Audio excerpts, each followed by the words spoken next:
Dear student, आज हम पढ़ेंगे Werner's theory and its application और उसका एक्सपेरिमेंटल ऑब्जर्वेशन क्या था उसका हम डिटेल स्टडी करेंगे। लेकिन उससे पहले मैं आपको थोड़ा सा रिमाइंड करवा दूं कि कल के लेक्चर में हमने क्या पढ़े थे। कल के लेक्चर में हमने पढ़े थे rule to assign oxidation state और ऑक्सीडेशन नंबर। ऑक्सीडेशन स्टेट और ऑक्सीडेशन नंबर निकालने के लिए कुछ रूल मैंने आपको समझाया था, जिसमें हमने रूल नंबर 1 ये पढ़े थे कि जो एलिमेंट्स अनकंबाइन होते हैं, फ्री होते हैं, एलिमेंटल स्टेट में होते हैं, उन एलिमेंट का ऑक्सीडेशन स्टेट 0 होता है। ये हमने पढ़े। रूल नंबर 2 ये था क्या oxidation state of monoatomic atom is equal to its net charge. Monoatomic atom का ऑक्सीडेशन स्टेट उसके नेट चार्ज के इक्वल होता है। रूल नंबर 2 ये बताया मैंने आपको। थर्ड रूल बताया था मैंने आपको हाइड्रोजन से रिलेटेड, क्या हाइड्रोजन का ऑक्सीडेशन स्टेट -1 भी हो सकता है और +1 भी हो सकता है। लेकिन -1 कब होगा? जब हाइड्रोजन एटम डायरेक्टली मेटल से अटैच होगा, और +1 तब होगा जब hydrogen atom directly non metal से अटैच होगा। ये बताया मैंने आपको। फिर रूल नंबर 4 हमने ये पढ़े थे कि ऑक्सीजन का ऑक्सीडेशन स्टेट आमतौर पर यूजुअली -2 होता है 99% केसेस में। 1% केस ऐसा है जहां पर ऑक्सीजन का ऑक्सीडेशन स्टेट -1 भी होगा, जैसा परऑक्साइड एंड परऑक्साइड आयन। उसके बाद में उसी में एक सुपर ऑक्साइड में ऑक्सीजन का ऑक्सीडेशन स्टेट -1/2 होता है। O2 में ऑक्सीजन का ऑक्सीडेशन स्टेट +2 +1 होता है, जो हमने लास्ट लेक्चर में पढ़े हैं। उसके बाद समझाया था मैंने आपको कि the oxidation state of halogen family है ना, यूजुअली -1, जिसमें हैलोजन का ऑक्सीडेशन स्टेट हमेशा -1 होगा, किसके साथ में? मेटल के साथ में। ओके। क्लोरीन, ब्रोमीन और आयोडीन का ऑक्सीडेशन स्टेट -1 से लेकर के +7 तक के भी रह सकता है, लेकिन फ्लोरीन का ऑक्सीडेशन स्टेट हमेशा -1 होगा। ये हमने पढ़े, ठीक है ना। उसके बाद में हमने ये पढ़े थे कि the algebraic sum of oxidation state of polyatomic neutral molecule is always 0। Polyatomic neutral molecule का ऑक्सीडेशन स्टेट का सम 0 होता है, वो मैंने आपको प्रूफ करवा के दिया है ना। फिर रूल नंबर 7 हमने ये पढ़े थे कि the sum of oxidation state of polyatomic molecule is equal to its net charge और नेट आयन।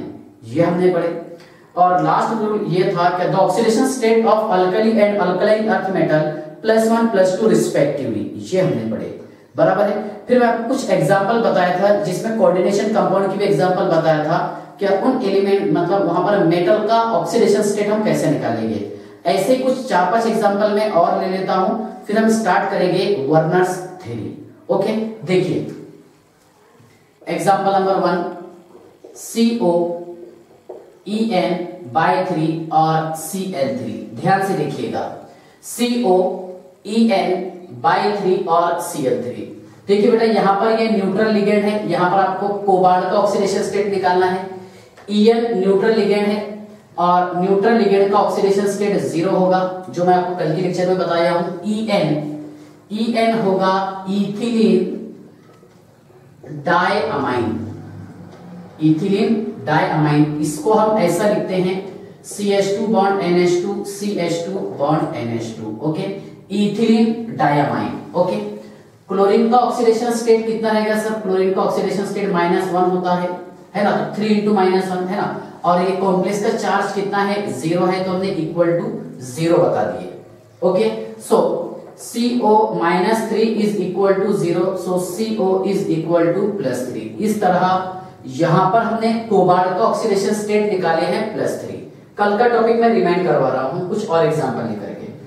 सेकंड एग्जांपल ध्यान से देखिएगा, हमने लिखे बेटा यहां पर K3Al C2O4/3 और ये ब्रैकेट क्लोज। ओके, ध्यान से देखिएगा, C2O4 जिसे हम ऑक्सैलेट आयन कहते हैं, C2O4 ये रहता डाई नेगेटिव, मतलब इसका ऑक्सीडेशन स्टेट होगा -2। ओके। पोटेशियम का कितना रहता? 3 × +1 +Al, यहां पर आपको Al का निकालना है oxidation state. Okay, +3 × -2 is equal to 0। +3 × -2 is equal to 0। कितना हो जाएगा ये? +3 + Al -6 is equal to 0। So Al is equal to +6 - 3 means यहां पर Al का ऑक्सीडेशन स्टेट है +3। कितना रहेगा? +3। और कुछ एग्जांपल लेकर के समझा देता हूं आपको।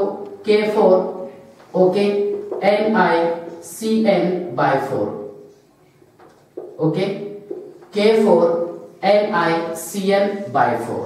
यहां पर आपको Ni का ऑक्सीडेशन स्टेट निकालना है। किसका? निकेल का। तो देखिए 4 पोटेशियम का ऑक्सीडेशन स्टेट +4 हो जाएगा क्योंकि 4 प्रेजेंट है यहां पर, इसका ऑक्सीडेशन स्टेट +1 रहता। या फिर देखिए traditional method 4 × +1 Ni plus 4 × -1 is equal to 0 क्योंकि यहां पर नेट चार्ज 0 है। ठीक है ना? कितना आ रहा है यहां पर बोलो? ये है +4 Ni -4 is equal to 0। So Ni is equal to plus का उधर जाकर के माइनस और माइनस वाला प्लस हो जाएगा, इसलिए यहां पर निकेल का ऑक्सीडेशन स्टेट कितना है? 0 है। ठीक है ना? और यही टॉपिक मैंने एक्सप्लेन किया था कि किसी भी एलिमेंट का ऑक्सीडेशन स्टेट हम कैसा निकालेंगे, जहां पर हम 8 रूल फॉलो करेंगे, है ना, जो आपको रिडॉक्स रिएक्शन में भी काम में आएगा और कोऑर्डिनेशन कंपाउंड में भी इसका एक्सप्लेनेशन है। एक लास्ट एग्जांपल हम ले लेते हैं NiCO/4। ओके देखिए बेटा यहां पर CO ये न्यूट्रल लिगेंड है और न्यूट्रल लिगेंड का ऑक्सीडेशन स्टेट 0 होगा। Okay so Ni + 4 × 0 is equal to 0। So Ni is equal to 0 क्योंकि ये न्यूट्रल लिगेंड है। ठीक है ना? तो ये टॉपिक हमने लास्ट लेक्चर में डिटेल पढ़े थे और मैं कुछ एग्जांपल लेकर के आपको समझाने की कोशिश किया। ओके अब आज से हम स्टार्ट करेंगे क्या वर्नर्स थ्योरी क्या है। ओके उससे पहले मैं आपको कुछ पॉइंट समझा देता हूं और इसका स्क्रीनशॉट निकालो। 1 मिनट 3 × +1 ओके निकालो इसका स्क्रीनशॉट। ये मोबाइल से निकाल दो। देखिए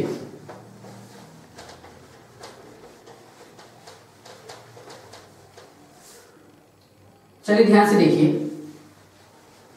कुछ इसमें आपको बेसिक बातें समझा देता हूं। कोऑर्डिनेट बॉन्ड क्या होता है ना? कोऑर्डिनेट बॉन्ड कब तैयार होगा, इसके लिए क्या कंडीशंस है, कोऑर्डिनेशन कंपाउंड क्या है, कोऑर्डिनेशन केमिस्ट्री क्या है, ये समझेंगे और फिर हम स्टार्ट करेंगे वर्नर्स थ्योरी। ठीक है तो ध्यान से देखिएगा। सबसे पहले समझ लीजिए आप what is mean by coordination chemistry. Coordination chemistry okay देखिए father of modern coordination chemistry है Alfred Werners. Father of modern coordination chemistry, father of modern coordination chemistry. Okay Alfred Werner is the father of modern coordination chemistry. ठीक है तो सबसे पहले हम समझ लेंगे कि कोऑर्डिनेशन केमिस्ट्री क्या होगा, इसका डेफिनेशन क्या है। देखिए coordination chemistry it is a branch of chemistry, है ना, which deal with the study of coordination compound और कॉम्प्लेक्स कंपाउंड। ध्यान से देखिएगा क्या it is a branch of chemistry which deal with the study of coordination, which deal with the study of coordination compound or complex compound। coordination compound or complex compound called as coordination chemistry। ध्यान से देखिएगा क्या it is a branch of chemistry which deal with the study of coordination compound okay और complex compound, जहां पर हम study करेंगे coordination compound की और ठीक है कॉम्प्लेक्स कंपाउंड की। ठीक है अब आपके ध्यान में क्वेश्चन ये आ रहा है कि सर कोऑर्डिनेशन कंपाउंड किसे कहेंगे हम, ठीक है, और कौन तैयार करता है कोऑर्डिनेशन कंपाउंड, ठीक है। ये कंडीशन कोऑर्डिनेशन कंपाउंड ये कहां पर प्रेजेंट होते हैं, प्लांट में भी प्रेजेंट होते हैं, एनिमल ब्लड सेल में प्रेजेंट होते हैं, Hb प्लस आयरन वो, ठीक है, मिनरल में भी प्रेजेंट होते हैं, ठीक है। तो ध्यान से देखिएगा कि कोऑर्डिनेशन कंपाउंड और कॉम्प्लेक्स कंपाउंड किसे कहेंगे हम, ओके। समझ लीजिए पहले आप कोऑर्डिनेशन कंपाउंड, कोऑर्डिनेशन कंपाउंड क्योंकि हमारा चैप्टर यही है, ओके। कोऑर्डिनेशन कंपाउंड ये समझ लीजिए पहले आप।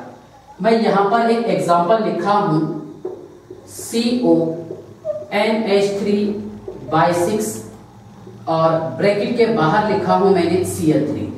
इसी एग्जांपल के थ्रू मैं आपको 30% चैप्टर याद करवा दूंगा, ध्यान से देखना।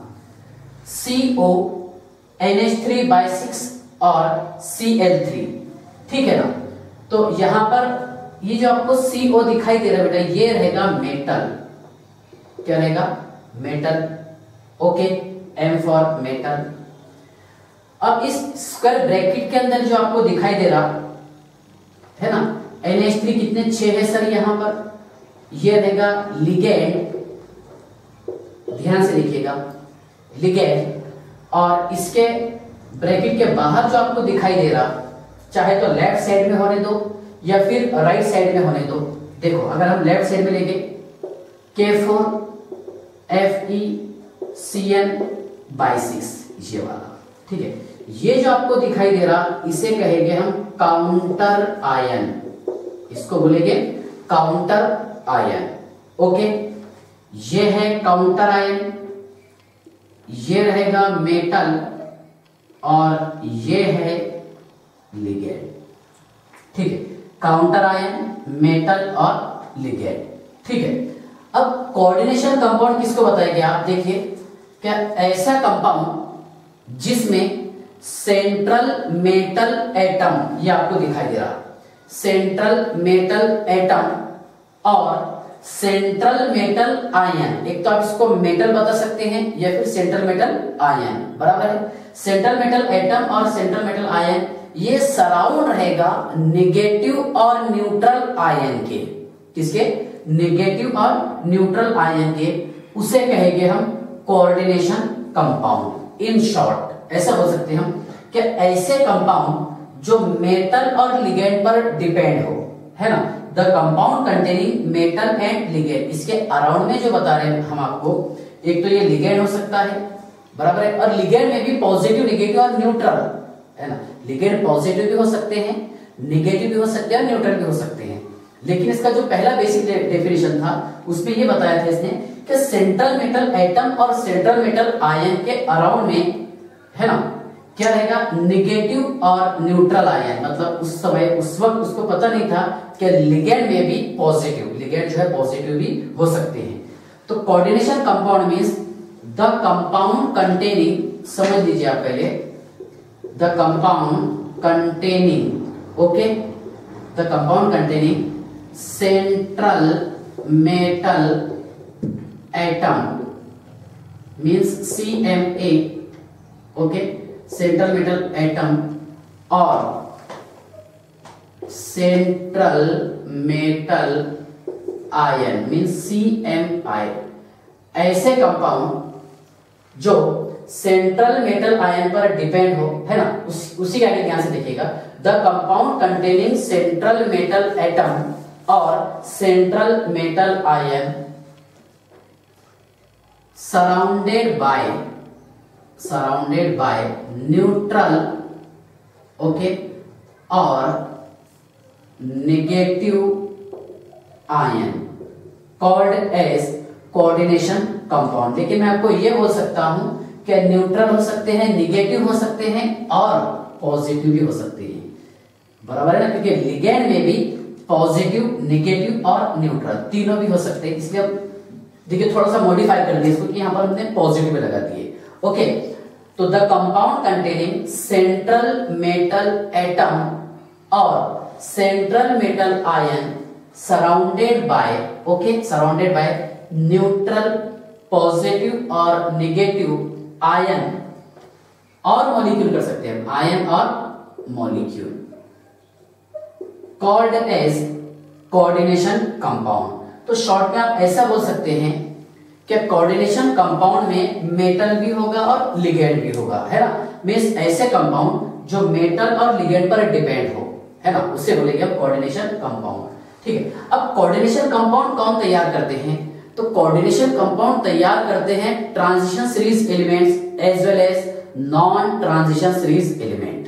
ठीक है, ध्यान से देखिएगा कि coordination compound form coordination compounds form transition and non transition elements. Okay, coordination compound जो है ट्रांजिशन सीरीज एलिमेंट भी तैयार करते हैं और नॉन ट्रांजिशन सीरीज एलिमेंट भी तैयार करते हैं। अब ट्रांजिशन सीरीज एलिमेंट कौन से हैं? 3D है सर, 4D है, 5D है और 6D है, लेकिन आपको ज्यादातर पढ़ने में आता 3D। Okay, scandium, titanium, vanadium, chromium, manganese, iron, cobalt, nickel, copper, zinc. 4D yttrium, zirconium, niobium, molybdenum, technetium, ruthenium, rhodium, palladium, silver, cadmium. 5D है ना, बोलो, lanthanum, hafnium, tantalum, tungsten, rhenium, osmium, iridium, platinum, gold, mercury. और 6D actinium, रुदरफोर्डियम, डुबनियम, सीबोर्गियम, बोहरियम, हेशियम, मिटनेरियम, डेमस्टेजियम, रोएनजीनियम, कोपरनीशियम। Okay, तो ध्यान से देखिएगा कि coordination compound तैयार करते हैं transition series element as well as non transition series elements. बराबर है, तो आपको ट्रांजिशन सीरीज तो समझ में आ गया होगा कि सर हमने यहाँ पर कोबाल्ट लिखे मान लिए, आयरन लिखे मान लिए, ठीक है ना। लेकिन नॉन ट्रांजिशन सीरीज एलिमेंट्स ध्यान से देखिएगा कि coordination compound play an important role in biological function, है ना। जैसा प्लांट में जो फोटोसिंथेसिस होता है, फोटोसिंथेसिस, ओके, ये होता है क्लोरोफिल की वजह से। किसकी वजह से? क्लोरोफिल की वजह से, बराबर है। और क्लोरोफिल देखिए, हाँ, प्लांट में फोटोसिंथेसिस होता है किसकी वजह से? क्लोरोफिल की वजह से। और क्लोरोफिल देखिए, मैग्नीशियम का मतलब यहां पर मैग्नीशियम का कोऑर्डिनेशन कंपाउंड क्या रहेगा? क्लोरोफिल, बराबर है। देखिए, सॉरी, क्लोरोफिल का मतलब क्लोरोफिल का कोऑर्डिनेशन कंपाउंड है मैग्नीशियम, है ना। Magnesium is the coordination compound of chlorophyll. In short कहने का मतलब ये है कि क्लोरोफिल के साथ में क्या होता है? मैग्नीशियम होता है, और मैग्नीशियम ये रहेगा नॉन ट्रांजिशन सीरीज एलिमेंट, है ना, अल्कलाइन अर्थ मेटल। ठीक है, तो Mg is the coordination compound, okay, of chlorophyll, बराबर है। क्लोरोफिल का कोऑर्डिनेशन कंपाउंड कौन है? मैग्नीशियम है। इस तरह प्लांट के फोटोसिंथेसिस में भी यहाँ पर कोऑर्डिनेशन कंपाउंड ने हेल्प किया, ओके। उसके बाद में देखिएगा ब्लड सेल Hb, इसके साथ में क्या होता है? आयरन होता है ना, ब्लड सेल में। ठीक है, ब्लड सेल में एक क्वेश्चन पूछा था कि यहाँ पर आयरन का ऑक्सीडेशन स्टेट कितना होगा? +2 रहता, शायद बायोलॉजी में क्वेश्चन पूछा हुआ था। Hb, बराबर है। मिनरल में कोऑर्डिनेशन कंपाउंड होते हैं, ठीक है, कहां पर? मिनरल, ओके, जैसा MnO2 मैंगनीज डाइऑक्साइड, बराबर है ना। तो ध्यान से देखिएगा कि coordination compound present in plant, animal as well as minerals, बराबर है। और कोऑर्डिनेशन कंपाउंड जो है ये कैटालिटिक प्रॉपर्टीज भी रखते हैं, ठीक है। एनालिटिकल केमिस्ट्री में भी इसका यूज होता है, ठीक है। तो ध्यान से देखिएगा, पहले मैं आपको थोड़ा सा इसका इंट्रोडक्शन करवाया हूं, क्या कोऑर्डिनेशन केमिस्ट्री क्या है, इसका डेफिनेशन क्या होगा। तो coordination chemistry, it is a branch of chemistry which deal with the study of coordination compound और कॉम्प्लेक्स कंपाउंड, मतलब इसका स्टडी करेंगे हम, okay.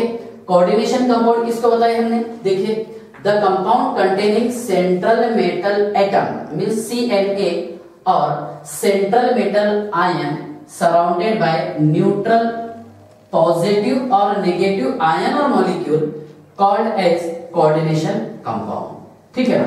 Coordination compound present in plant, animal, minerals etcetera, okay.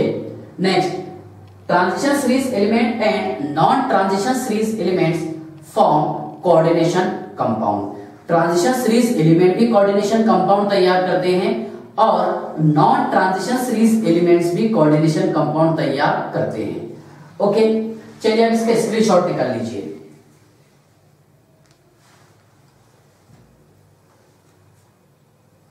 देखिए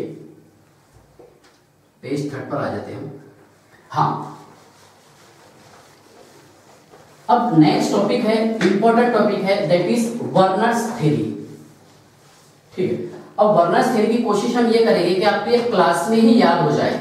ठीक है ना, पहले मैं आपको इसकी थोड़ा सा बेसिक पॉइंट समझा देता हूं कि वर्नर्स थ्योरी समझने के लिए आपके लिए क्या क्या नेसेसरी है। ठीक है, पहले हम इसके इंपॉर्टेंस पढ़ेंगे या फिर पोस्टुलेट पढ़ेंगे, बेसिक कंडीशन वो समझ लेंगे। उसके बाद में उसके साइलेंट फीचर समझ लेंगे कि प्राइमरी वैलेंसी क्या होगा, सेकेंडरी वैलेंसी क्या है, फिर उसका एक्सपेरिमेंटल ऑब्जर्वेशन। ठीक है, तो ध्यान से देखिएगा, हेडिंग डाल दीजिए वर्नर्स थ्योरी।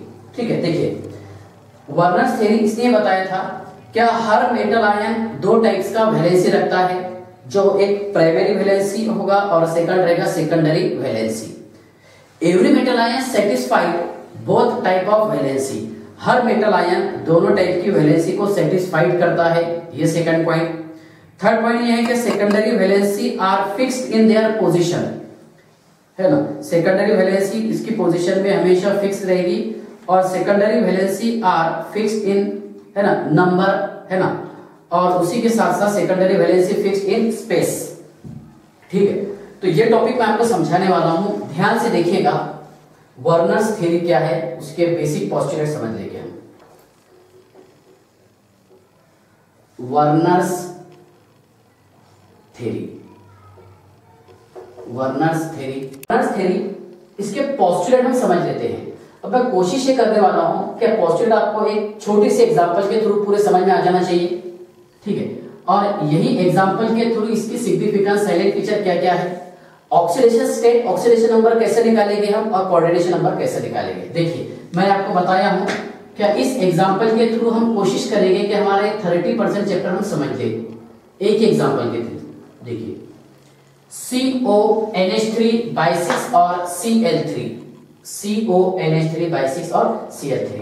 देखिए ये तो आपको पता है, इसको हम मेटल आयन कहेंगे, सेंट्रल मेटल आयन। ये रहेगा लिगेंड और ये है काउंटर आयन। क्या है ये?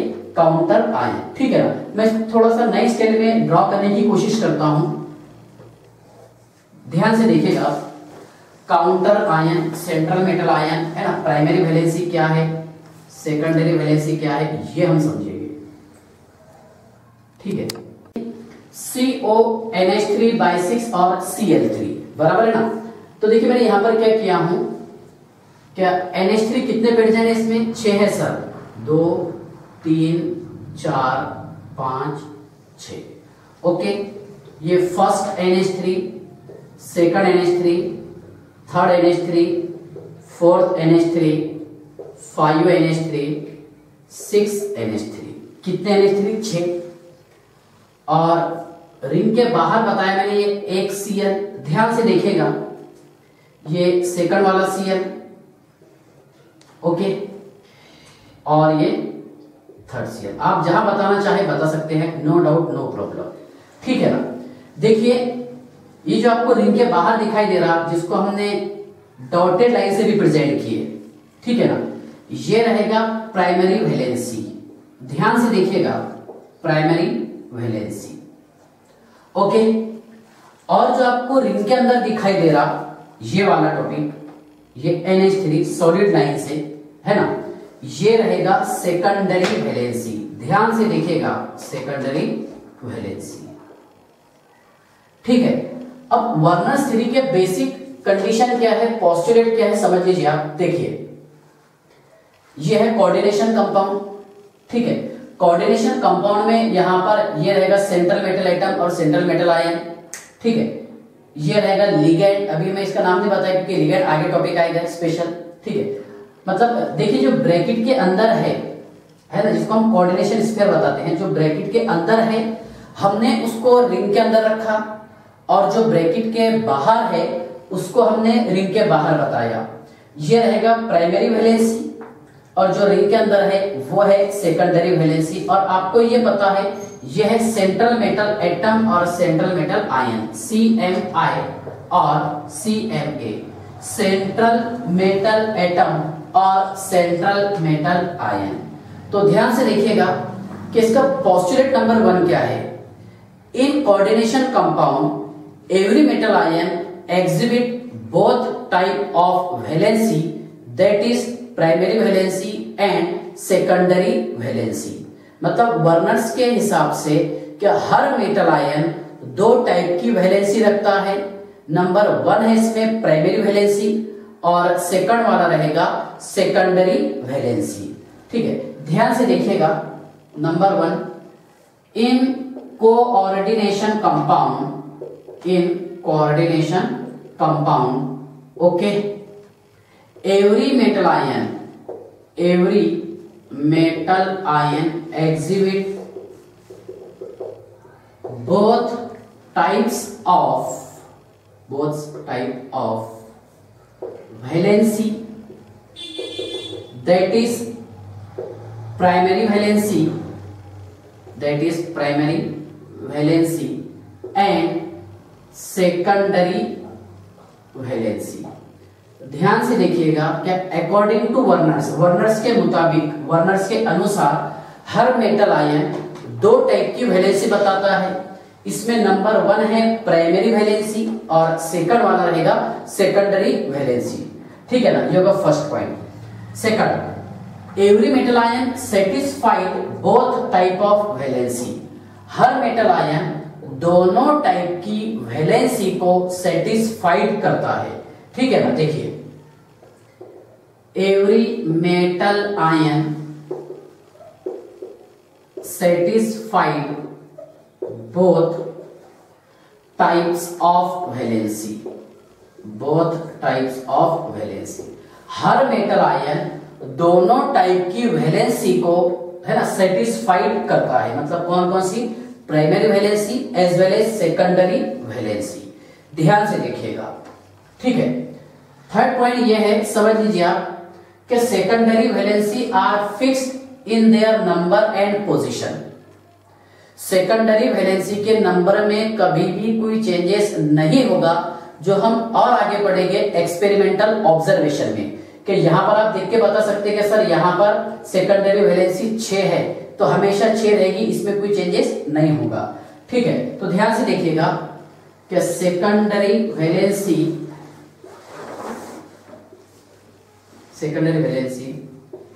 Fixed in their position and number, इसके पोजीशन में और इसकी संख्या में, इसके नंबर में कोई चेंजेस नहीं होगा। बराबर है, secondary valency fixed in their position and number. Okay, next ये है फोर्थ वाला पॉइंट। 4 पोस्टुलेट है इसके। फोर्थ वाला पॉइंट ये है कि सेकेंडरी वैलेंसी जो है ये फिक्स रहेगी कोऑर्डिनेशन कंपाउंड में, इवन अगर हम कोऑर्डिनेशन कंपाउंड को स्पेस में भी लेके चले जाए तो। ओके, तो ध्यान से देखिएगा कि सेकेंडरी वैलेंसी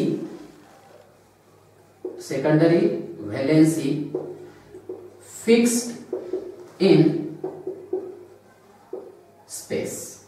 ठीक है, ध्यान से देखिएगा, हमारी कोशिश ये है कि आपको यहां से पूरा याद हो जाना है इंपॉर्टेंट पॉइंट्स। ठीक है, देखिए फर्स्ट पॉइंट मैंने आपको ये बताया क्या, in coordination according to Werner's in coordination compound every metal ion है ना exhibit both type of valency.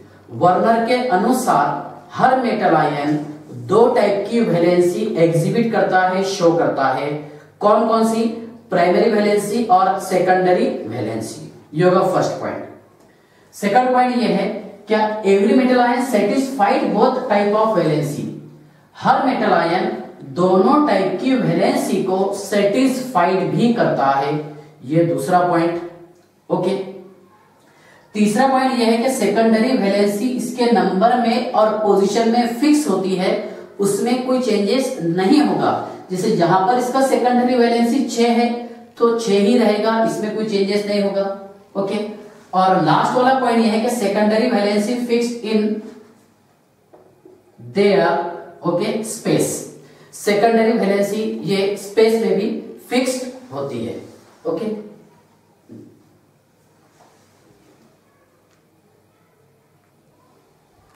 Secondary valency fixed in there space.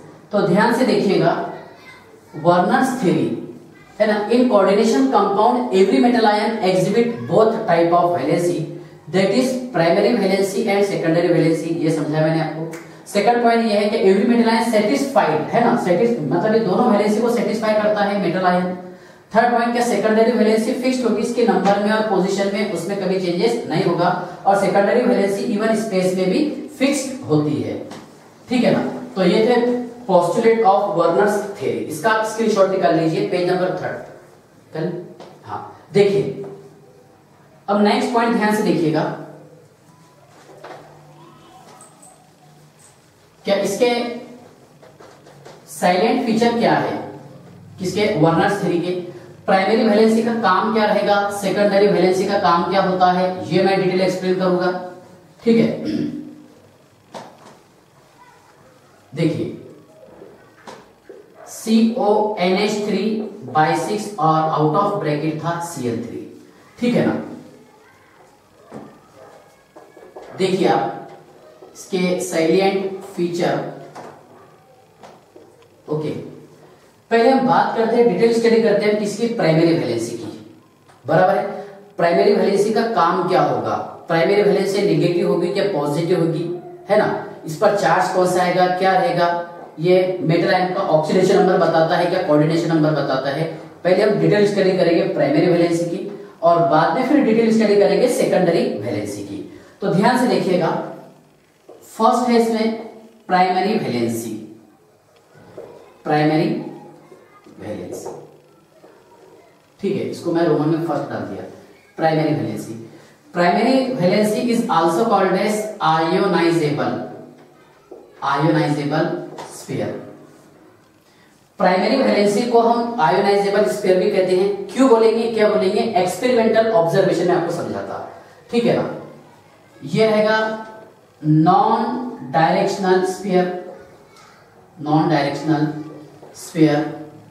Okay, non rigid sphere, non directional sphere, non rigid sphere. देखिए, primary valency is also called as ionisable sphere, okay, non directional sphere और non rigid sphere. ठीक है, पूरा proof करवा के दूंगा मैं आपको एक एक पॉइंट्स। ठीक है ना। देखिए, जो आपको रिंग के बाहर दिखाई दे रहा है ना, ये रिंग के बाहर है, यहां पर स्ट्रक्चर के हिसाब से देखेंगे हम, तो इसे हम आउटर स्फीयर भी कह सकते हैं। क्या बोलेंगे इसको, आउटर स्फीयर।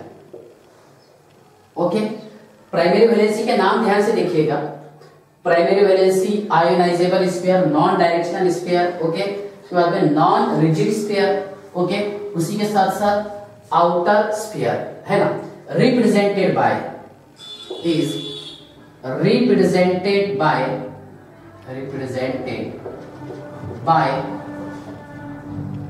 Dotted line. इसको हम डॉटेड लाइन से रिप्रेजेंट करते हैं। ओके, ध्यान से देखिएगा कि primary valency is represented by, ठीक है ना, primary valency is represented by, इसमें first point, primary valency okay is represented by dotted line. यहां पर हमने इसको रिप्रेजेंट किए हैं डॉटेड लाइन से। ठीक है। सेकंड पॉइंट ये है कि primary valency is always negative. Primary valency ये हमेशा नेगेटिव होती है। ठीक है, देखिए, primary valency is always negative, ये हमेशा नेगेटिव होती है। ठीक है। थर्ड पॉइंट ये है कि primary valency can be removed easily. इसलिए मैंने आपको बताया था बेसिक पोस्टुलेट में कि सेकेंडरी वैलेंसी फिक्स्ड होती है नंबर में, पोजीशन में, इवन स्पेस में भी। तो देखो, primary valency can be removed easily, primary valency can be removed easily. Primary valency को हम इजीली रिमूव कर सकते हैं। ओके, यहां क्या बताया मैंने आपको, primary valency always negative, primary valency ये हमेशा नेगेटिव होती है। Okay, primary valency metal ion के साथ कंबाइन होकर के सिंपल सॉल्ट तैयार करती है। देखिए, primary valency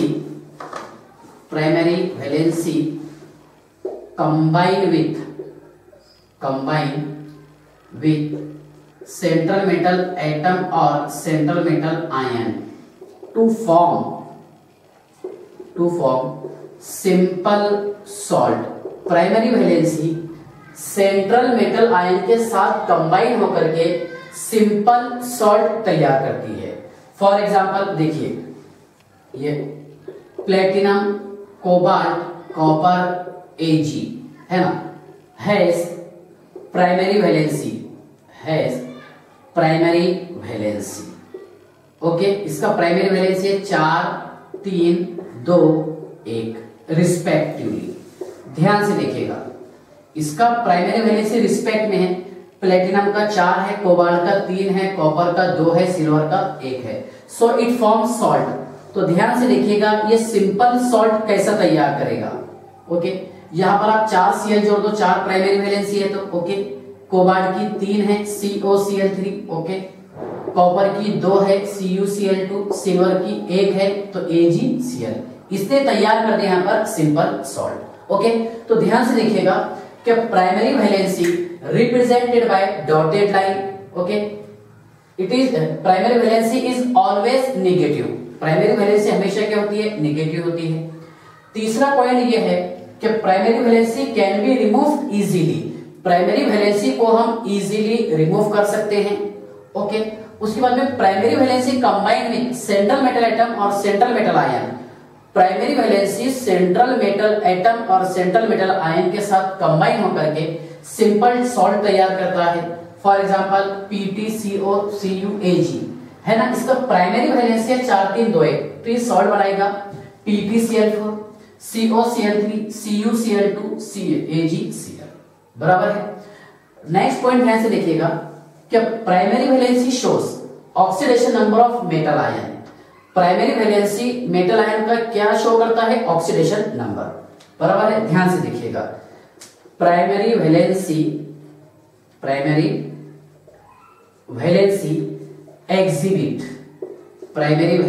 exhibit oxidation number of metal ion. Primary valency metal ion का ऑक्सीडेशन नंबर शो करता है। ठीक है, ध्यान से देखिएगा कि primary valency exhibit oxidation number of metal ion. Primary valency ये मेटल आयन का ऑक्सीडेशन नंबर शो करता है। जैसे यहां पर प्राइमरी वैलेंसी 3 थी सर, है ना, तो इसलिए आपने यहां पर डायरेक्ट बता दिया कि सर यहां पर कोबाल्ट का ऑक्सीडेशन नंबर कितना आएगा, +3 आएगा, क्योंकि प्राइमरी वैलेंसी हमेशा क्या रहेगी, नेगेटिव, मेटल आयन क्या रहता है, पॉजिटिव, बराबर है ना। और इसके बीच में कोऑर्डिनेट बॉन्ड रहता है, तो कोऑर्डिनेट बॉन्ड भी बताने वाला हूं मैं आपको अभी, लेकिन मैं डिटेल एक्सप्लेन कर रहा हूं प्राइमरी वैलेंसी को। ओके, तो ध्यान से देखिएगा, ये इंपॉर्टेंट पॉइंट है, किससे रिलेटेड, प्राइमरी वैलेंसी से, है ना। Primary valency is also called as ionisable sphere, मतलब ये आयोनाइज्ड होगा। कैसा होगा, 3 Cl बाहर निकलेंगे, कॉम्प्लेक्स पर चार्ज +3 आएगा, समझा था आपको एक्सपेरिमेंटल ऑब्जर्वेशन में। ओके, इसको बोलते हैं हम नॉन डायरेक्शनल स्फीयर। मतलब यहाँ पर देखिए कि स्ट्रक्चर ऑफ कॉम्प्लेक्स जो है वो प्राइमरी वैलेंसी पर डिपेंड नहीं रहता, नेवर डिपेंड्स, बराबर है, ये हमेशा डिपेंड रहेगा सेकेंडरी वैलेंसी पर। इसलिए हम इसको नॉन डायरेक्शनल और नॉन रिजिड स्फीयर बता दिए, मतलब कहां पर भी शो कर सकता है, इसको इधर कर दो, इधर कर दो, ये थोड़ा अच्छा दिखना पड़ के मैंने ऐसा रिप्रेजेंट किया। ओके, इसी का नाम हम आउटर स्फीयर भी कहते हैं, क्योंकि ये रिंग के बाहर है, आपको समझाने के लिए, इसलिए हमने इसको आउटर स्फीयर बता दिए, है ना। रिप्रेजेंटेड बाय, या फिर इट इज, ऐसा कर देंगे। Okay, it is represented by dotted line. कैसे रिप्रेजेंट करेंगे इसे हम, डॉटेड लाइन से।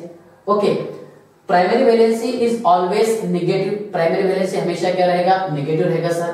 Primary valency can be removed easily, primary valency को हम इजीली रिमूव कर सकते हैं। ओके, नेक्स्ट, क्या primary valency combine with central metal atom और central metal ion. Primary valency central metal atom और सेंट्रल मेटल आयन के साथ कंबाइन होकर के सिंपल सॉल्ट बनाता है। इसका मीनिंग क्या हो रहा है, सिंपल सॉल्ट बोले तो जिसमें सिर्फ एक ही सॉल्ट प्रेजेंट हो, एक डबल सॉल्ट भी हमारे सिलेबस में। ओके, तो देखिए यहाँ पर PT, CO, CU, AG है ना, इनका प्राइमरी वैलेंसी था 4321 और ये नेगेटिव मतलब यहाँ पर देखिए कि प्राइमरी वैलेंसी के साथ कंबाइन होकर के इसने क्या तैयार किया, salt PtCl4, COCl3, CuCl2, AgCl, बराबर है ना। और primary valency exhibit oxidation number of metal आया।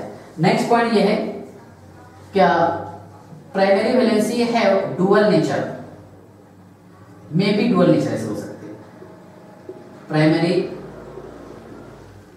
Valency show may be dual nature, ये आपको समझाना बाकी है अभी। डुअल नेचर बोले तो प्राइमरी वैलेंसी ये प्राइमरी वैलेंसी के जैसे भी काम करेगा और सेकेंडरी वैलेंसी के जैसे भी काम करेगा, जो हम आगे इसको प्रूफ करेंगे, ठीक है ना। तो यही डिटेल एक्सप्लेनेशन था प्राइमरी वैलेंसी का। ओके, अब ध्यान से देखिएगा, ये पेज नंबर 4 है ना। अब नेक्स्ट समझ लेते हैं हम सेकेंडरी वैलेंसी, ठीक है। ध्यान से देखिएगा, what is mean by secondary valency, वही डायग्राम से हम इसको समझने की कोशिश करेंगे। देखिए सेकंड पॉइंट, सेकंड वाला है secondary valency. Okay, secondary valency इसी को बोलते हैं हम नॉन आयोनाइजेबल, करेंगे आप ऐसा, हाँ, नॉन आयोनाइजेबल स्फीयर, ठीक है। या फिर ये नॉन हटा दीजिए आप, डायरेक्शनल स्फीयर या फिर रिजिड स्फीयर बोलेंगे सर इसे, हम क्या बोलेंगे इसे, रिजिड स्फीयर, रिजिड स्फीयर, और इसे हम कह सकते हैं आउटर स्फीयर, बराबर है। रिजिड स्फीयर और आउटर, सॉरी आउटर तो नहीं, आउटर तो इसको बता दिए, इनर स्फीयर रिंग के अंदर है, प्रूफ करवा के देता, इनर स्फीयर, ठीक है। और इसके 2-3 नाम समझाता हूं, ध्यान से देखिएगा, ठीक है। देखिए हाँ, इसका एक नेम है subsidiary valency, okay, auxiliary valency, okay, coordination sphere, ध्यान से देखिएगा। और इसका मैं फर्स्ट पॉइंट लिखता हूं, it is represented bye solid line, इसको हम रिप्रेजेंट करते हैं सॉलिड लाइन से। ध्यान से देखिएगा, थोड़ा सा आपको कंपेयर करके पढ़ना है प्राइमरी वैलेंसी और सेकेंडरी वैलेंसी को। देखो सेकेंडरी वैलेंसी को नॉन आयोनाइजेबल स्फीयर बोल सकते हैं हम, क्योंकि ये आयंस तैयार नहीं करेगा, फिक्स रहेगा, ओके।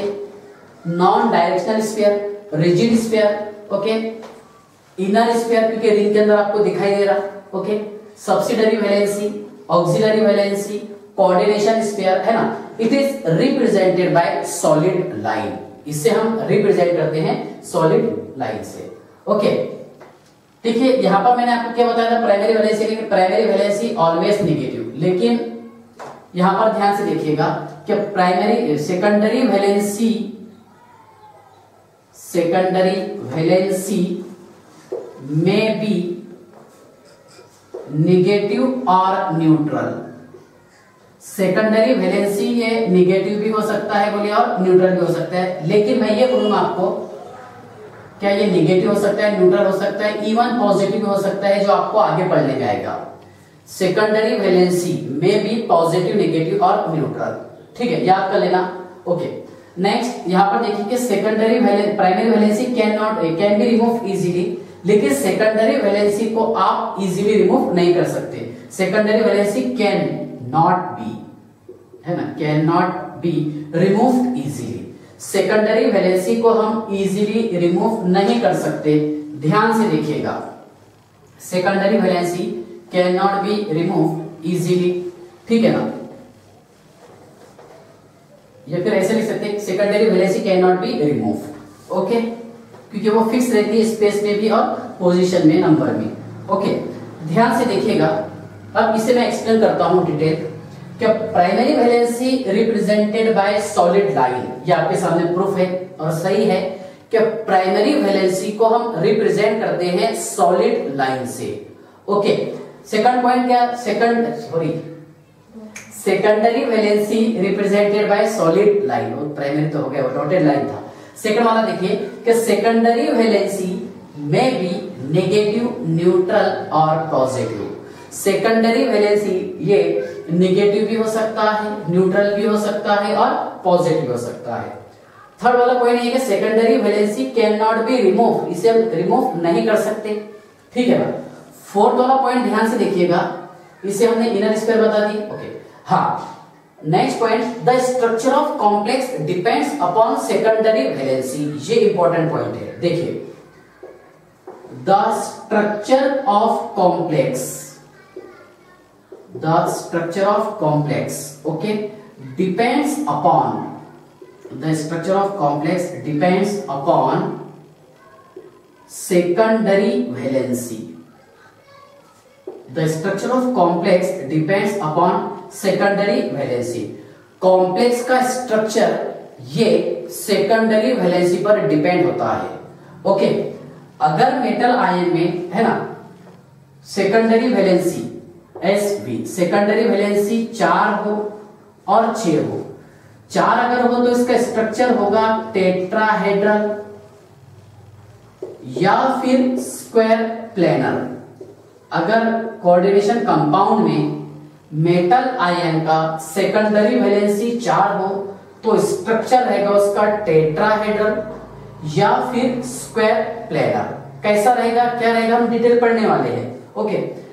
अगर कोऑर्डिनेशन कंपाउंड की सेकेंडरी वैलेंसी 6 हो तो इसका स्ट्रक्चर रहेगा ऑक्टाहेड्रल। कौन सा रहेगा, ऑक्टाहेड्रल। ध्यान से देखिएगा, means the structure of complex depends upon secondary valency. अब ध्यान से देखिएगा, हमने क्या किया, यहां पर एक CO लिखे सर, और एक प्लेन में मैंने 4 लिगेंड बता दिया, ओके। देखिए यहां पर एक NH3, दूसरा NH3, ये तीसरा NH3, फोर्थ NH3, ये इसको इलेक्ट्रॉन पेयर डोनेट कर रहा, कोऑर्डिनेट बॉन्ड बना रहा, ओके। ये 5th नंबर का NH3 और ये 6 नंबर पर NH3।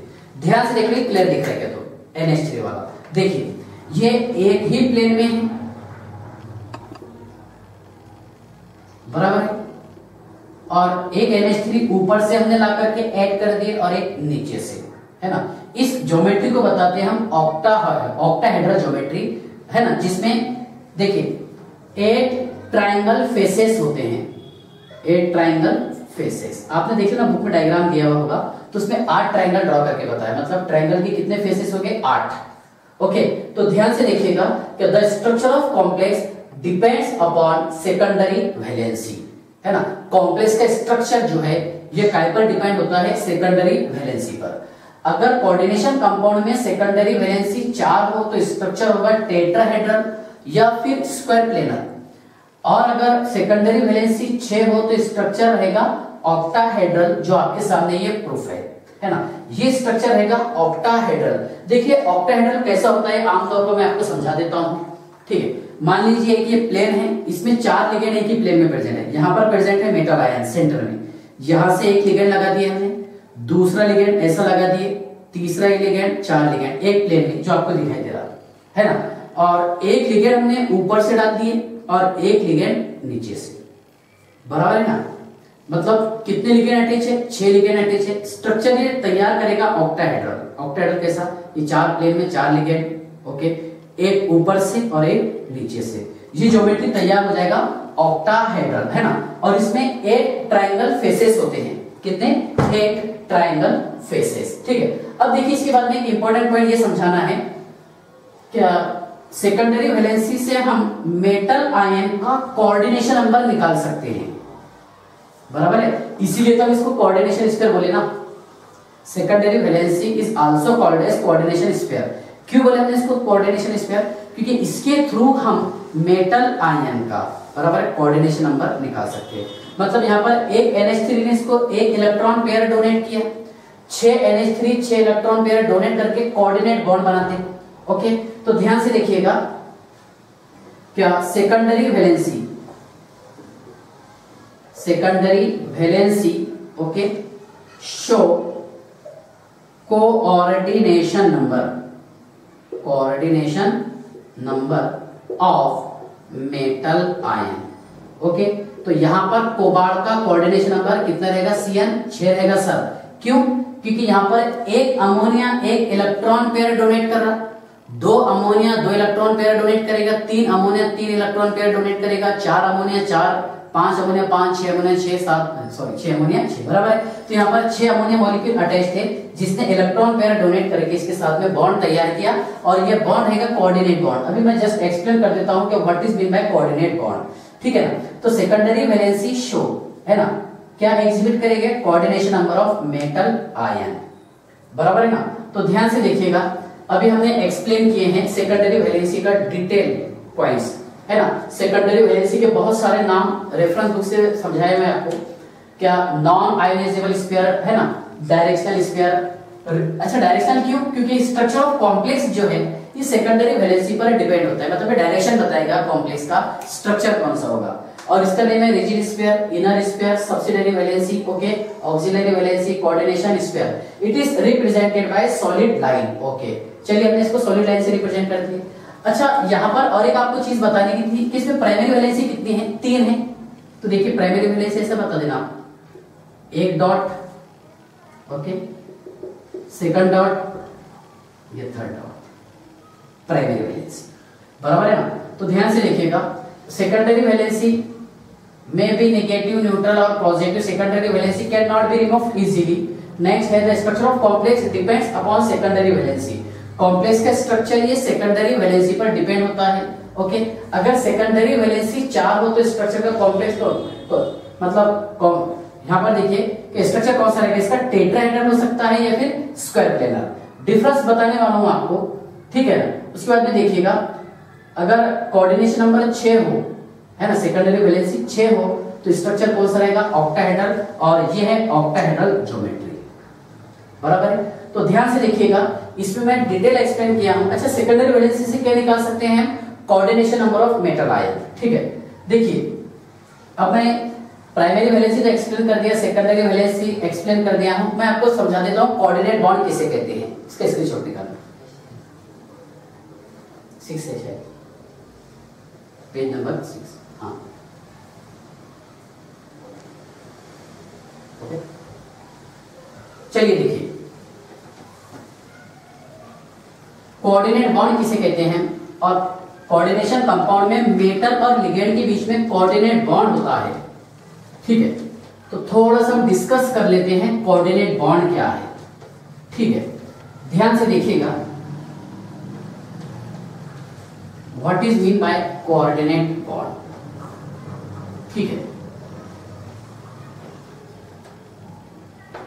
चलिए देखिए, कोऑर्डिनेट बॉन्ड,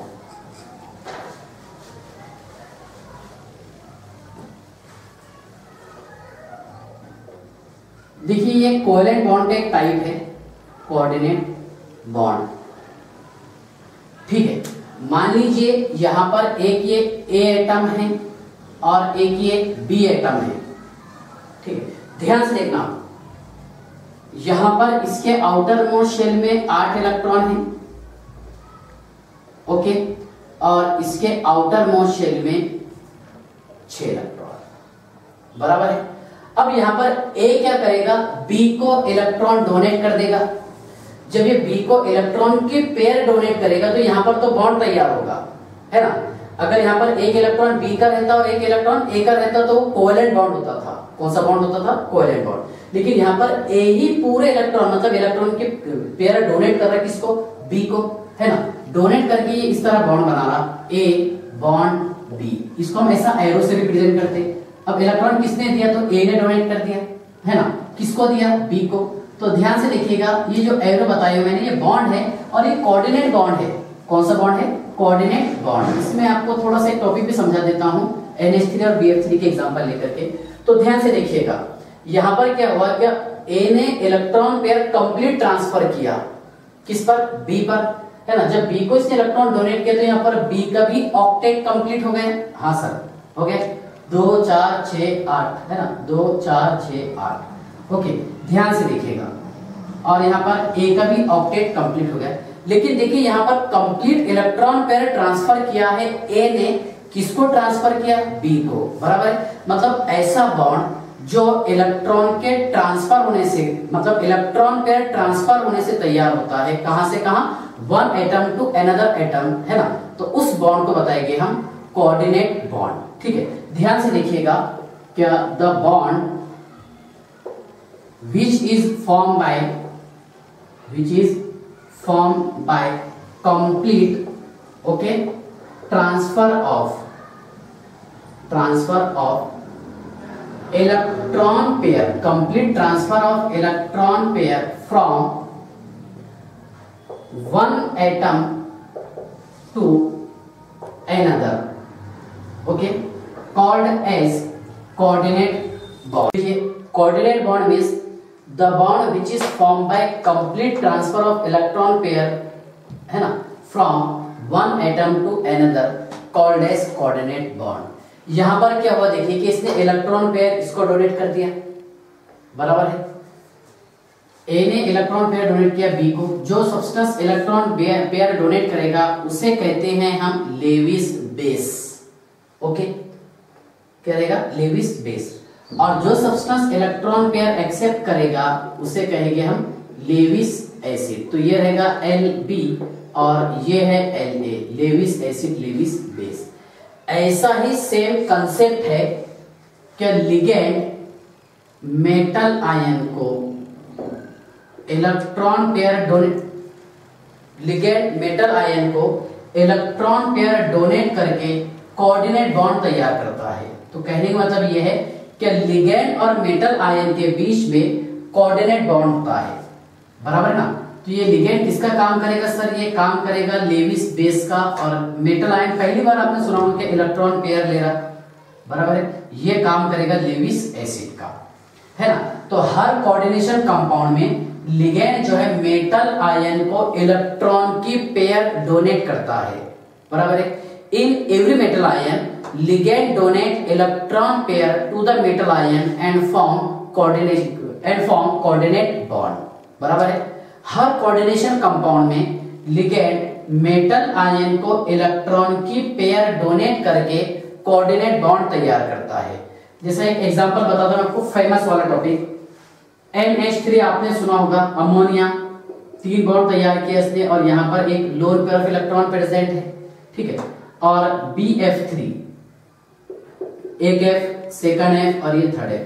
यहां पर क्या हुआ कि नाइट्रोजन ने इलेक्ट्रॉन पेयर डोनेट कर दिया फ्लोरीन, किसको, बोरॉन को, ठीक है। और बीच में तैयार किया कोऑर्डिनेट बॉन्ड NH3, है ना। और ये क्या रहेगा, BF3, ओके। ये किसका काम किया सर, इसने काम किया लेविस बेस का। इसने इलेक्ट्रॉन पेयर एक्सेप्ट किया, इसने काम किया किसका, लेविस एसिड का, और बीच में जो बॉन्ड तैयार हुआ दैट इज कोऑर्डिनेट बॉन्ड। तो ऐसा ही लिगेंड, मान लीजिए मैंने यहाँ पर लिगेंड लिखा हूं NH3 अमोनिया, बराबर है। अमोनिया मेटल आयन को, ठीक है, मतलब यहाँ पर ले लीजिए आप एग्जांपल CO, कोबाल्ट एक्सेट्रा, है ना। तो लिगेंड मेटल आयन को इलेक्ट्रॉन की पेयर डोनेट करके, बराबर है ना, इलेक्ट्रॉन की पेयर डोनेट करके कोऑर्डिनेट बॉन्ड तैयार करता है। कौन सी बॉन्ड, कोऑर्डिनेट बॉन्ड। तो यहाँ पर मेटल किसका काम करेगा, लेविस एसिड का, जो इलेक्ट्रॉन पेयर ले रहा है ना। और लिगेंड किसका काम कर रहा है यहाँ पर, लेविस बेस का, जो इलेक्ट्रॉन पेयर डोनेट कर रहा है किसको, मेटल आयन को, बराबर है ना।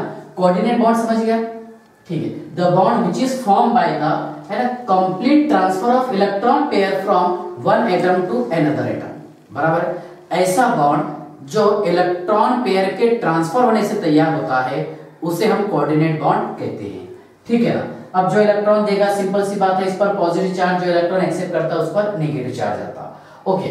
तो ध्यान से देखिएगा, ये रिप्रेजेंट कर दिया हमने कोऑर्डिनेट बॉन्ड को। जो इलेक्ट्रॉन पेयर डोनेट करेगा दैट इज लेविस बेस, और जो सब्सटेंस इलेक्ट्रॉन पेयर एक्सेप्ट करेगा that is called as Lewis acid, ठीक है ना। तो यहां से आपको कोऑर्डिनेट बॉन्ड समझ में आ गया होगा कि कोऑर्डिनेट बॉन्ड क्या होता है, ठीक है। चलिए इसका स्क्रीनशॉट निकाल लीजिए।